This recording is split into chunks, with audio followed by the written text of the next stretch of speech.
Hello guys, welcome back to our channel.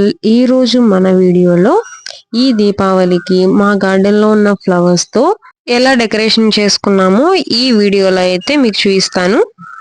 ఇవి చూస్తున్నారు కదా, ఇవి మా గార్డెన్ లో ఉన్న బంతి చెట్లు అండి. కొన్ని అయితే ఒంట్రెక్క బంతి పూలు వచ్చినాయి, కొన్నేమో ముద్ద బంతి పూలు వచ్చినాయి చెట్లు.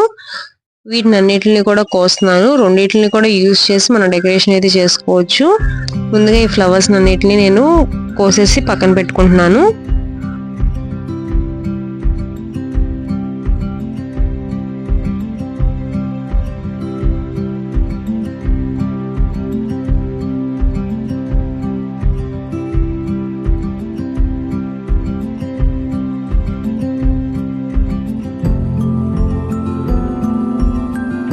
ఈ విధంగా బంతిపూలు కోసేసాక అట్లా పక్కనే ఒక చిన్న మామిడి చెట్టు ఉంది. దానికి ఉన్న మామిడాకులు కూడా తుంచేసుకుని ప్లేట్లో వేసేసుకుంటున్నాను.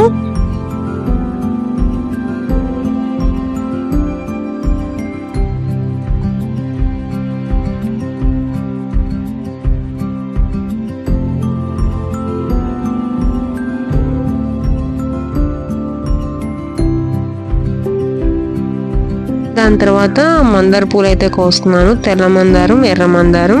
స్కై చూడండి ఎంత డార్క్ బ్లూ కలర్ లో ఉందో.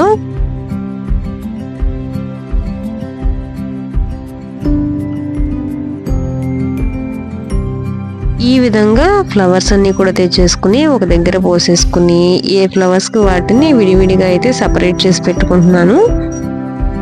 ఈ విధంగా సపరేట్ చేసి పెట్టుకోవడం వల్ల మనకి అరేంజ్ చేసుకునేటప్పుడు కానీ లేదా పూల దండలు గుచ్చేటప్పుడు కానీ చాలా ఈజీ అవుతుంది, ఎత్తుక్కోకుండా ప్రాసెస్ అనేది. ఈ విధంగా ఫ్లవర్స్ ని సపరేట్ చేసుకున్న తర్వాత సూదిలో మనకి గుమ్మానికి సరిపడేంత దారం ఎక్కించుకుని ఈ విధంగా అయితే గుచ్చుకోవాలి. ఫస్ట్ ఒక లీఫ్ పెట్టుకుని ఆ తర్వాత ఒక ఫ్లవర్ పెట్టుకుని ఈ లీఫ్ దాని చుట్టూ కూడా ఈ విధంగా సూదికి ఎక్కించేసుకోవాలి. ఇదే ప్రాసెస్ లో మిగిలినవన్నీ కూడా మనకి ఎన్నైతే కావాలో అంతవరకు దండ అయితే గుచ్చేసుకోవాలండి. చాలా సింపుల్ ప్రాసెస్, అలాగే ఎంతో బ్యూటిఫుల్ గా కనిపిస్తుంది గుమ్మాలకి ఈ విధంగా మనము డెకరేషన్ చేసుకుంటే.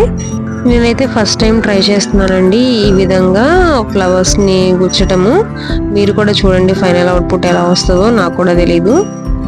నేనైతే బయట ఏమీ కొనలేదు, జస్ట్ మా ఇంట్లో ఏవైతే ఉన్నాయో వాటితో ఏదైనా సింపుల్ డెకరేషన్ అయితే చేద్దాం అనుకున్నాను. సో దీన్ని అయితే ట్రై చేస్తున్నాను. అందుకనే మీకు కూడా నచ్చితే ఖచ్చితంగా ట్రై చేయండి.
ఈ విధంగా మనకి పూలదండ అయితే రెడీ అయిపోయిందండి. దీన్ని గుమ్మానికి పెట్టి చూపిస్తాను, ఎలా ఉందో ఖచ్చితంగా కామెంట్ చేయండి.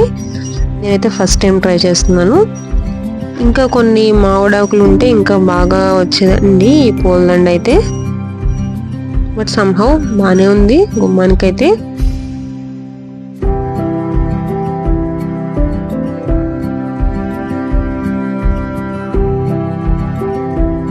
బంతి పూలతో అయితే ఈ విధంగా గుమ్మానికి డెకరేషన్ చేశాను. అలాగే కొన్ని ఒంట్రెక్క బంతి పూలు కూడా ఉన్నాయి, వాటిని ఈ విధంగా కట్ చేసి ఫ్లోర్ మీద అయితే ముగ్గులాగా పెడదాం అనుకుంటున్నానండి.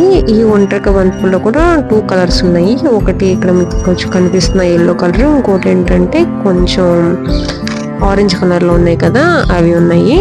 వీటిని అయితే ఈ విధంగా నీట్గా కట్ చేసేసుకుని సపరేట్ చేసుకున్నాను. అలాగే కొన్ని మందార పువ్వులు కూడా ఉన్నాయి. ఇప్పుడు వీటితో అయితే నేను ఫ్లోర్ మీద ముగ్గులాగా డెకరేషన్ అయితే చేస్తున్నానండి. మీరు కూడా చూసేయండి ఎలా డెకరేషన్ చేస్తున్నాను.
ఈ విధంగా ఫ్లవర్స్తో అయితే డెకరేషన్ అయితే కంప్లీట్ చేశానండి. మీకైతే ఎలా అనిపించిందో ఈ ఫ్లవర్ డెకరేషన్ ఖచ్చితంగా కామెంట్ చేయండి. అలాగే మన ఛానల్ని ఇంకా సబ్స్క్రైబ్ చేసుకోకపోతే సబ్స్క్రైబ్ చేసుకోండి. Thank you for watching and wishing you all very happy Diwali.